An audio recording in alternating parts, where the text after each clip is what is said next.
My name is Richa Pandey और आज मैं आपके लिए लेकर आई हूँ इनइक्वालिटी के बेसिक क्वेश्चंस, जिसको कैसे शॉर्ट ट्रिक में सॉल्व किया जाता है और कैसे हम लोग इजीली क्वेश्चंस को सॉल्व कर सकते हैं।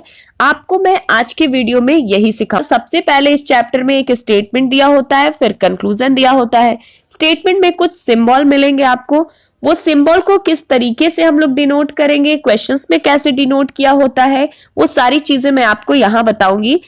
यहाँ देखिए दिया गया है ग्रेटर। ग्रेटर का मतलब होता है कि वो छोटा या बराबर नहीं है।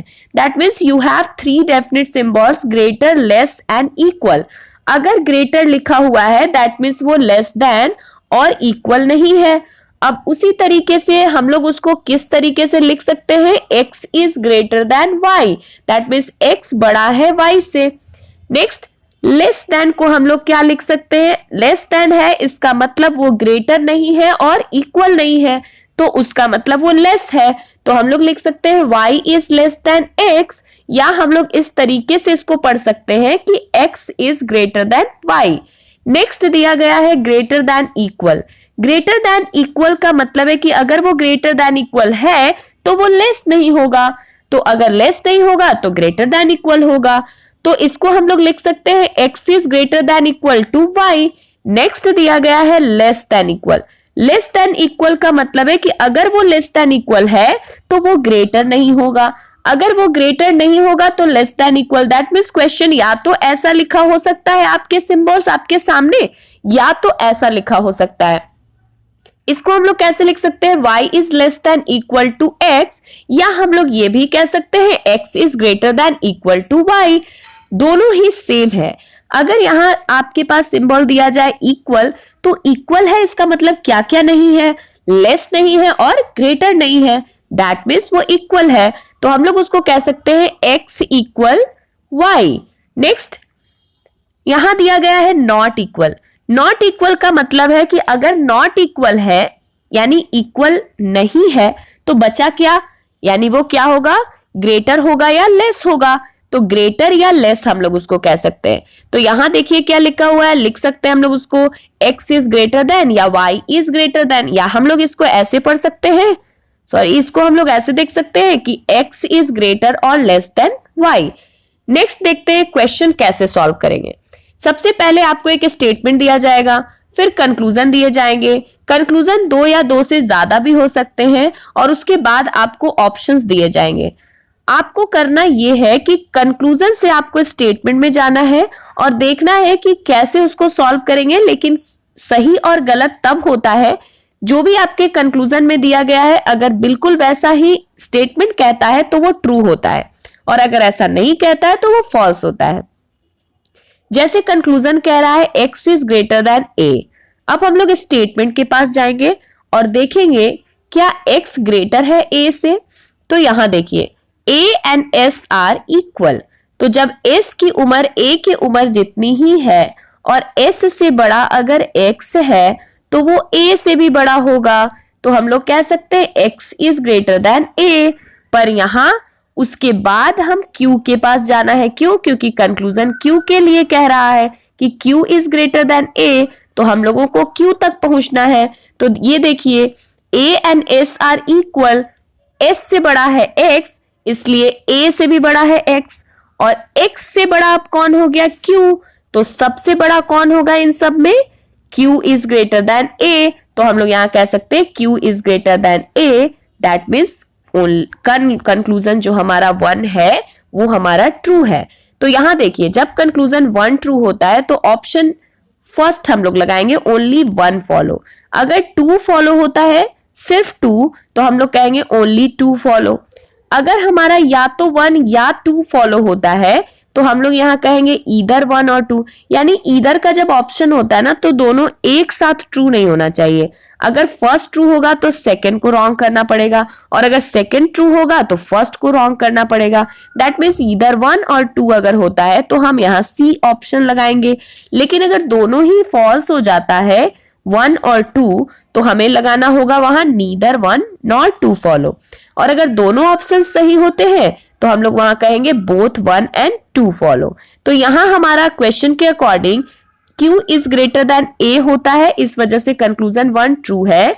अब हमें कंक्लूजन 2 को चेक करना पड़ेगा। कंक्लूजन 2 में कह रहा है X is greater than equal to E। अब आप E की जहां तक बात है, आप देखिए क्या स्टेटमेंट में E है? नहीं, बिल्कुल स्टेटमेंट में E नहीं है। जब स्टेटमेंट में कोई भी ऐसे लेटर्स जो आपके कंक्लूजन में दिए गए हैं, अगर वो स्टेटमेंट से डिफरेंट है यानी स्टेटमेंट में वो है नहीं, तो उसके लिए कुछ नहीं सोचना, उसको फॉल्स करना है। तो इसके अकॉर्डिंग, इस क्वेश्चन के अकॉर्डिंग हमारा ओनली कंक्लूजन 1 फॉलो होता है, इसलिए हम लोग ए ऑप्शन लगाएंगे। अब हम लोग बढ़ते हैं नेक्स्ट क्वेश्चन की तरफ। नेक्स्ट स्टेटमेंट दिया गया है आपके पास, ये कंक्लूजन यहां दिया गया, यानी कंक्लूजन कहता है एक्स और क्यू के बीच रिलेशन देखना है। तो यहां देखिए एक्स और क्यू में जब आप रिलेशन देखोगे तो यहां देखो एक्स से बड़ा है C, C and N are equal, that means कि N is greater than X, N is greater than X and Q is greater than N. तो सबसे बड़ा इसमें कौन है? Q। तो हम लोग कह सकते हैं Q is greater than X, पर यहां दिया गया है X is greater than equal to Q। ऐसा तो कभी हो ही नहीं सकता कि X ग्रेटर हो जाए। आप देख सकते हैं यहाँ पे X के साइड में कोई भी सिंबल टर्न नहीं है, सारे सिंबल इस डायरेक्शन में टर्न है, दैट मीन्स Q के साइड में टर्न है। तो हम लोग फर्स्ट कंक्लूजन को फॉल्स करेंगे क्योंकि हमारा फर्स्ट कंक्लूजन गलत है। नेक्स्ट हम लोग देखेंगे A और X के बीच रिलेशन। A और X में रिलेशन तभी बनेगा, जैसा कि हमने आपको बताया था, जब सेम डायरेक्शन में कोई भी सिंबल जा रहे हैं, चाहे वो क्यों ना ग्रेटर हो, ग्रेटर देन इक्वल हो और इक्वल हो, तभी रिलेशन बनता है। उसी तरीके से लेस देन इक्वल और इक्वल में रिलेशन बनता है। आप यहाँ देख सकते हैं A और X के बीच रिलेशन इसलिए नहीं बनता है क्योंकि यहाँ देखिए सिंबल्स डिफरेंट डायरेक्शन में टर्न है। तो हमारा यहाँ क्या होगा कि दोनों ही गलत है, इस वजह से हम नीदर 1 नॉर 2 यानी डी ऑप्शन लगाएंगे। अब देखते हैं नेक्स्ट क्वेश्चन। नेक्स्ट क्वेश्चन कहता है F और B के बीच रिलेशन देखना है। तो आप यहाँ देखिए F और B में जब आप रिलेशन देखोगे तो यहाँ भी आपको अपोजिट डायरेक्शन में सिंबल्स दिख रहे हैं, तो अपोजिट डायरेक्शन में तो रिलेशन ही नहीं बनता, इस वजह से फर्स्ट कंक्लूजन फॉल्स हो जाएगा। नेक्स्ट देखेंगे Q और K में रिलेशन देखना है। तो Q और K में तो बिल्कुल रिलेशन बनेगा क्योंकि K से बड़ा है B और B से बड़ा है Q, तो इन सब में बड़ा कौन है? Q। तो यहां देखो ये जो डायरेक्शन सिंबल्स के टर्न है वो Q के डायरेक्शन में जा रहे हैं, पर यहां जो सिंबल्स टर्न है वो K के डायरेक्शन में जा रहे हैं। तो स्टेटमेंट तो कभी ये नहीं कह रहा है K ग्रेटर है, that means 2 is definitely false. तो हमारा आंसर होगा नीदर 1 नॉर 2 फॉलो, क्योंकि ईदर के रूल्स को ये फॉलो नहीं करता है, तो ऑप्शन नंबर डी होगा यहाँ पे, नीदर 1 नॉर 2, क्योंकि ये दोनों ही गलत है। नेक्स्ट देखेंगे क्वेश्चन। नेक्स्ट आपको E और L में रिलेशन देखना है। आप यहां देख सकते हैं E और A में रिलेशन बनेगा कि नहीं। तो E और L में बिल्कुल रिलेशन बनेगा क्योंकि ये सारे ही सेम डायरेक्शंस में जा रहे हैं, तो सेम डायरेक्शन में रिलेशन जनरेट होता है। अब आप यहां देख सकते हैं L से ग्रेटर है S, S and V are equal, that means L से बड़ा अब कौन हो गया? V, और V से बड़ा कौन है? E। तो सबसे बड़ा कौन है? E is greater than L। अब यहां जो ग्रेटर देन इक्वल है, ग्रेटर देन इक्वल का मतलब है E उससे बड़ा होगा या इक्वल होगा। अगर बड़ा होगा तो E सबसे बड़ा हो जाएगा, और अगर V के इक्वल होगा तो वो S के भी इक्वल होगा। इसलिए जहां भी आपके स्टेटमेंट में अगर ग्रेटर की एंट्री हो जाती है तो सबसे बड़ा ग्रेटर होता है। तो हम यहां कह सकते हैं E is greater than L।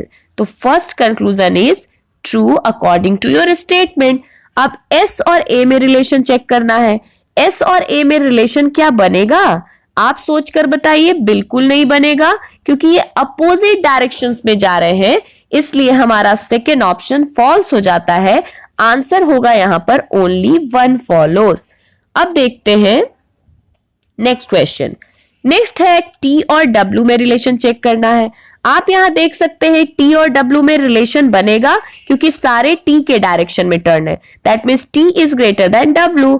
First conclusion is true. Next A और एस में रिलेशन देखना है, यहां भी सारे सेम डायरेक्शन में जा रहे हैं, पर यहां पर ग्रेटर है ही ये, लेकिन वो 100% ग्रेटर नहीं है, वो ग्रेटर देन इक्वल है। तो हम कह सकते हैं A is greater than equal to S. तो यहां भी दिया है A is greater than equal to S, तो दैट मीन्स हमारा दोनों ही कंक्लूजन ट्रू है। तो हम यहां कह सकते हैं both 1 and 2 follow. Thank you guys, I think आज का आपको लेसन समझ आया होगा। तो आज के लेसन्स के लिए थैंक यू। आप हमें रेट